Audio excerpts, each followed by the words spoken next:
नमस्कार, जय हिंद दोस्तों। आज आप लोगों को मैं पढ़ाने वाला हूँ डीएनए क्या है, डीएनए का कार्य पढ़ेंगे और डीएनए कहाँ पाया जाता है, इन सब के बारे में हम लोग बात करेंगे। तो इससे पहले आप लोगों को डीएनए के बारे में मैं कुछ बेसिक नॉलेज देना चाहता हूँ। तो आप लोगों को पहली बात मैं ये बताना चाहता हूँ, जो डीएनए होता है ना 0.2% तक सजीव से निर्जीव में ट्रांसफ़र होता है। कैसे होता है देखो, मान लो इस पेन को मैं ऐसे पकड़ा हूँ तो 0.2% तक मेरा जो डीएनए है ना वो इस पर ट्रांसफ़र हो चुका है। मान लो इस पेन को मैं पकड़ा हूँ, ठीक है, तो मेरा जो डीएनए है ना वो 0.2% तक इस पेन पर ट्रांसफ़र हो चुका है।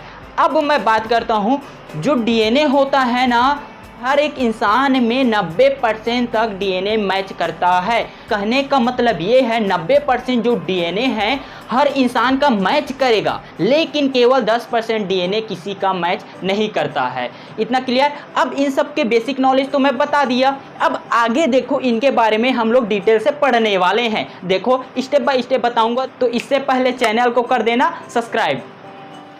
सबसे पहले मैं ये बताना चाहूँगा, डीएनए का फुल फॉर्म होता है डीऑक्सीराइबोन्यूक्लिक एसिड।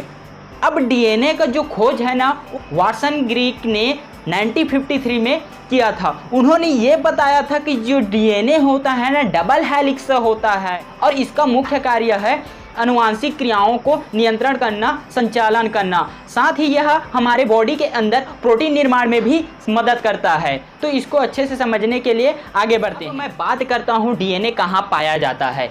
तो मैं बता दूँ, मानव शरीर के अंदर असंख्य कोशिकाएँ होती है और उन असंख्य कोशिकाओं के अंदर ही डीएनए पाया जाता है, ऐसा हम लोगों ने पढ़ा है। देखिए, कोशिका, किसी एक कोशिका की मैं बात करूं तो उस कोशिका के अंदर mitochondria, nucleus, lysosome, ribosome, cytoplasm पाए जाते हैं। लेकिन क्या उन सब के अंदर डीएनए प्रेजेंट होगा? बिल्कुल नहीं। केवल न्यूक्लियस केंद्रक के अंदर ही डीएनए पाया जाता है। इसके अलावा माइटोकॉन्ड्रिया पर भी डीएनए पाया जाता है, लेकिन सबसे ज़्यादा मात्रा में न्यूक्लियस पर ही डीएनए पाया जाता है। न्यूक्लियस के स्ट्रक्चर को देखेंगे तो न्यूक्लियस के अंदर क्रोमोसोम होता है और क्रोमोसोम में ही डीएनए पाया जाता है। चलो डायग्राम द्वारा आप लोगों को मैं बता रहा हूँ। अब यहाँ पर देखना, यहाँ पर मैं किसी कोशिका का स्ट्रक्चर बना दिया हूँ। अब स्ट्रक्चर बना दिया हूँ तो केवल यहाँ पर कोशिका के अंदर मैं न्यूक्लियस बस को लिया हूँ, बाकी सब कोशिका अंग को नहीं लिया हूँ, क्योंकि न्यूक्लियस के अंदर ही हम लोगों का डीएनए पाया जाता है। अब देखो, न्यूक्लियस के अंदर न्यूक्लिक एसिड होता है और न्यूक्लिक एसिड में डीएनए और आरएनए पाया जाता है। अब क्वेश्चन ये आ रहा होगा, क्या आरएनए न्यूक्लियस के अंदर में भी पाया जाता है? तो ये क्वेश्चन का जवाब है बिल्कुल हाँ। जो आरएनए और डीएनए है ना वो न्यूक्लियस के अंदर में ही पाया जाता है। अब देखो, इस न्यूक्लियस के अंदर क्रोमोसोम होगा और क्रोमोसोम का स्ट्रक्चर मैं यहाँ पर बना दिया हूँ। यहाँ पर क्रोमोसोम है, जोड़े में है, और दोनों क्रोमोसोम जहाँ पर जुड़ते हैं ना उसको क्या कहेंगे हम लोग? सेंट्रोमियर्स कहेंगे। जैसे ही क्रोमोसोम की किसी एक भुजा को मैं थोड़ा खींच देता हूँ ना तो डीएनए मिलता है, और डीएनए को मैं थोड़ा और खींच दूँ ना तो जीन मिलता है।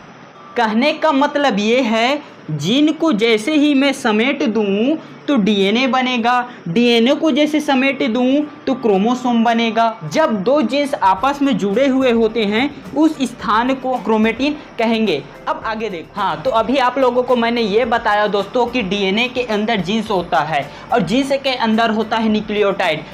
न्यूक्लियोटाइड का दो पार्ट होता है, न्यूक्लियोसाइड और फास्फेट। फास्फेट में फास्फोरस उपस्थित होता है। न्यूक्लियोसाइड की मैं बात करूं तो यह शुगर और नाइट्रोजन बेस से मिलकर बना होता है, जबकि नाइट्रोजन बेस की मैं बात करूं तो यह प्यूरिन और पायरिडेमिन से मिलकर बना होता है।